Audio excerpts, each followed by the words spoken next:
Hello, Gold viewers from around the world. I'm Kristen Schwartz, licensed midwife and MC here at Gold.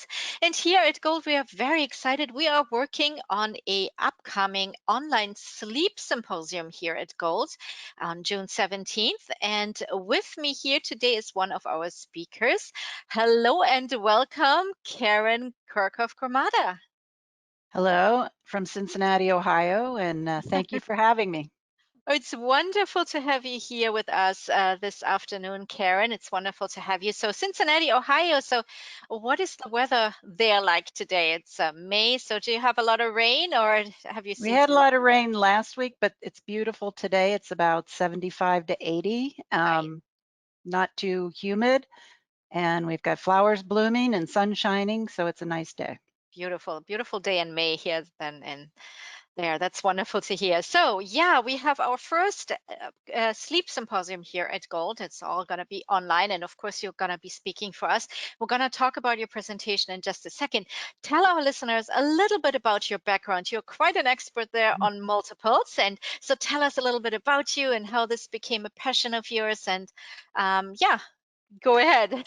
Well, my background is initially in labor and delivery nursing, Mm. and I had two singleton children uh, that were 2 years apart, and then I got pregnant again with twins. Hmm. Surprise, surprise. They were quite a surprise. They actually were the first one, some of the first babies seen on ultrasound in Cincinnati, and Wow. during uh, a convention for OB-GYN, and it was lunchtime, and so my husband, who's an OB-GYN, said, why don't you go to the exhibit area and see what, let them try this out on you. And and when it was twins, which didn't surprise me, actually, I think I'd have been surprised if they hadn't been. Interesting. Um, Mhm. yeah, I kind of had a feeling, but Yeah. I worked in labor and delivery. I Yeah. knew every second, how big my uterus was with my other two. Right. And so Mhm. at 20 weeks, they were the first twins seen on ultrasound, probably in the Midwest. I don't know. Wow. So That's that was quite pretty something. exciting. Yeah, That that was is pretty exciting. exciting.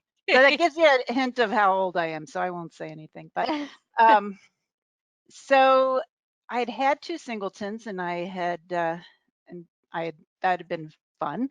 But this was like starting all over again, Hmm. and it was very, very different, much more stressful, much more sleep deprivation because you can't. The logistics of handling two or more babies is different than having a single baby. Right. So that that kind of it was like having to learn all over again. So when they were 6 months old, I was a La Leche League leader. Mhm. I got permission. Uh, I had to write quite a thing out to be able to start a La Leche League group just for those who had birthed and were nursing multiples. Mm. And from all that information over the years, we still have kind of an online group. Um, Great. all that information over the years, I wrote Mothering Multiples, which got bigger. It went from a booklet to a real book.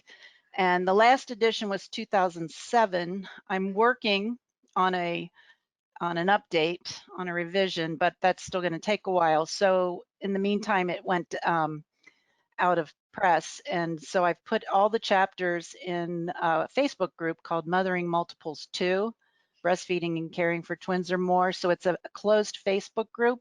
Hmm. And mothers or those birthing multiples, and whether they're breastfeeding or chest feeding, can get the chapters from the book there for nothing, but it's just personal use. And they have to answer 3 questions to get in, but that's privacy issues Right. mostly.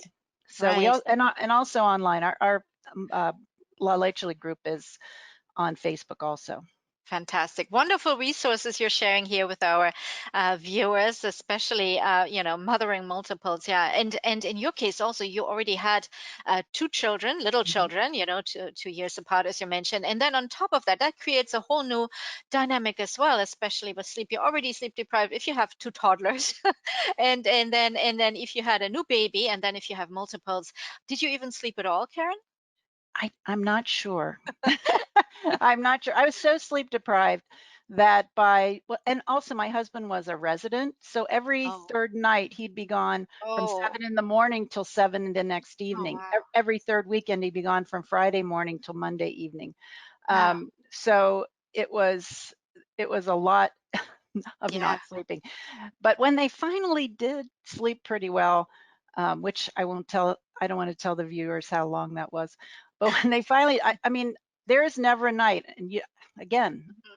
it's been quite a few years. They're Right. grown ups. There's never a night that I don't appreciate several hours of uninterrupted sleep. I will never take that for granted ever again.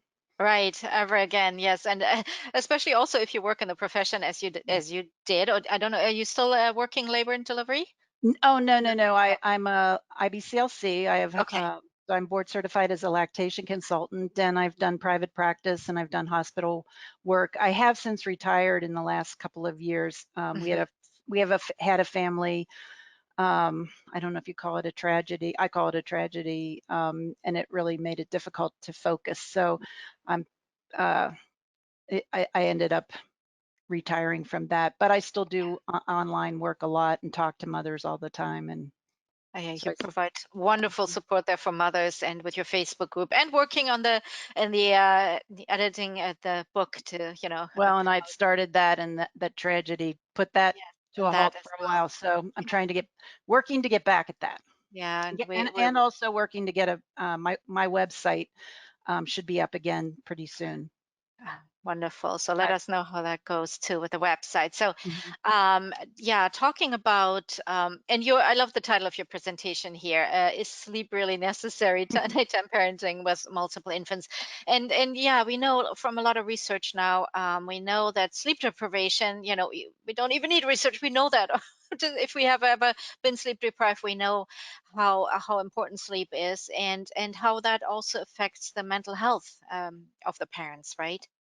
Yes, and parents of multiples go into the caring part of it Hmm. from a very interventive and scary at times, because Yeah, every multiple pregnancy is considered high risk, but not correct. everybody understands what that term means. Yeah. And they go, so by the time they begin their journey with the babies on the outside, there's a Hmm. lot of there can be a lot of emotional issues that need to be resolved just from the pregnancy and birth itself. Hmm. And so Absolutely. Yeah, so that absolutely. complicates things. Absolutely. You made such a good point there because, some multiples are born preterm, are born with health issues. There might be a prolonged NICU stay involved. So the mom is healing from her own birth and then having little ones in the NICU. And that's already very difficult with one baby. And then you have two babies, maybe having different health issues there as well, being there in the NICU, and of course, then sleep becomes even more elusive as well, and that's a very difficult time for parents. And many of the birthing parents are recovering from Right. complications of a birth A- because multiple pregnancies associated with more complications. Absolutely, absolutely, that's correct. So they're trying to recover as well, and then being, caring for their little ones there as well. So there's a lot of factors that play into it, right? Yes, and right now with the quarantine, I'm just hoping that people are getting the physical support they need, That not just the emotional support, but the physical support, that that is, helping hands and yeah. helping errands and all those things. That is a very good point that you're making there, with the have people reached out to you in this situation?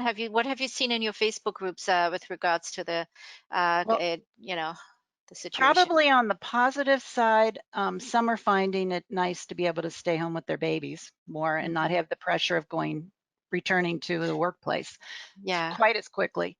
right. Also, a lot of their partners are at home quarantining, so they have that help. But Hmm. others really have lack of support. I Yeah, think it's if it had to happen, we live in an age of Amazon.com deliveries and grocery right. deliveries and food and things like that, which weren't available in the past always. But Huh. we didn't have single family nuclear family issues Correct. that we do now. People Yeah. had helping hands different ways. Exactly. And now even in the situation we're in, where they're often separated from their own Oh, parents or the grandparents, that maybe grandma was, planning to help out in this situation, especially with multiples, or if there's other older children involved as well. And that's not happening now either, right? not too much. Although I think there comes a point where people are like, I can't take it. I have to have help. And Yeah. if after a couple of weeks, a family member or Hmm. somebody close is fine, then Yeah. they'll do the temperatures and the gloves and the Hmm. masks and let get some help. Get some help. Yeah. So let's talk briefly also about your presentation. So let us tell us a little bit about what we can look forward to. Well, I think the focus is on how multiples are different, Hmm. because we are in an era of safe sleep guidelines, and I'd like to say safer sleep. And it doesn't always fit with the reality that parents with more than one baby are facing. When you bring two preemies home, it's different than when you even bring a full term home. Right. When you have one full term that you're trying to feed at night, it's different than when you have two or three. Hmm. And what do you do? Because a tired, exhausted parent's going to fall asleep. Yeah. So we have to look at safe sleep guidelines in a way that makes room for the reality of having two or three more even babies. Yeah. And how do we would do win-win so that we can meet the birthing parent who's physically and emotionally recovering from a more stressful pregnancy and birth, Hmm. while also meeting the needs of each infant. And these are not just a group of infants. Right. don't they're no more mature, and actually they're usually less mature than they're just single. Each of them is a singleton who happens to come with somebody else, and Hmm. we need to meet those individual infants' needs, and they could be different. And that's the other thing. It's really difficult at times to say, well, this one sleeps more. Why doesn't this one? Yeah. Yeah. When it's just simply different babies and Different different babies. needs. So Yeah. to create a win-win, we Hmm. have to look at things a little bit differently. Absolutely. Yeah. Good point there. Do they ever sleep at the same time, right? Uh, it depends. It depends on the babies. Right, absolutely.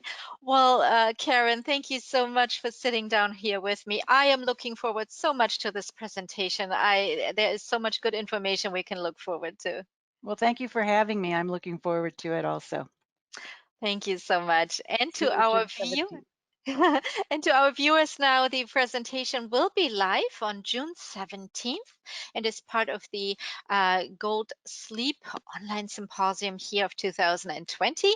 To find out more about this presentation and about all the other wonderful presentations in the symposium, we invite you to visit goldlearning.com. Thank you, everyone, for viewing here and listening and participating. And if you have any questions and comments, you can do so below. Thank you, everyone. Bye bye. Bye. Thank you.